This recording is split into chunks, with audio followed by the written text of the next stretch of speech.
नमस्कार मंडळी. तर आज नाश्त्याला मस्त असा कुरकुरीत डोसा बनवला आहे. तर सर्वात आधी मी इथे डोस्याची भाजी म्हणजेच बटाट्याची भाजी करून घेतली सुकीवाली. तर इथे कुकरमध्ये 5 ते 6 आलू घेतले आणि कुकरला 3 ते 4 शिट्ट्या करून घेतल्या. इथे आलू बॉईल झाले. नंतर कढईमध्ये तेल घेतलं. त्यामध्ये जिरे, मोहरी, हिरवी मिरची आणि कढीपत्ता छान परतवून घेतला. हिरवी मिरची कढीपत्ता तडतडल्यानंतर त्यामध्ये मी एक चिरलेला कांदा छान मऊसूत असा परतवून घेतला. कांदा मऊसूत परतवून त्यानंतर त्यामध्ये मी एक बारीक कट केलेलं टमाटर घातलं. टमाटर छान 1 मिनिट परतवून घेतलं. टमाटर छान मऊसूत शिजलंय. आता त्यामध्ये मी नेहमीचे मसालेच म्हणजेच मीठ, हळद,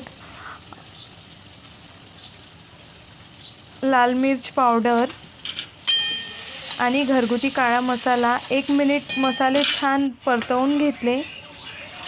मसाले छान परतून झाले. आता त्यामध्ये बॉईल करून कट केलेला बटाटा घातला.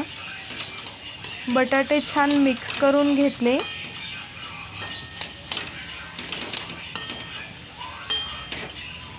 बटाटे छान मिक्स करून झाले. 1 मिनिट असेच हे वाफ काढून घेतले. बघा तयार आहे बटाट्याची भाजी.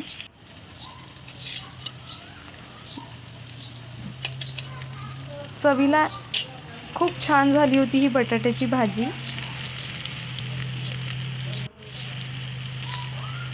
बघा किती सुंदर दिसते आहे. नंतर गॅसवर डोस्याचा तवा ठेवला आणि तव्यावर बॅटर घालून डोसा छान वाटींनी स्प्रेड करून घेतला.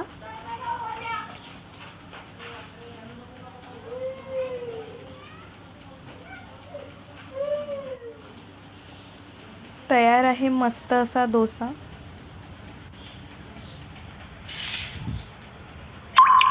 तुम्ही पण या खायला आणि रेसिपी कशी वाटली नक्कीच कमेंट करून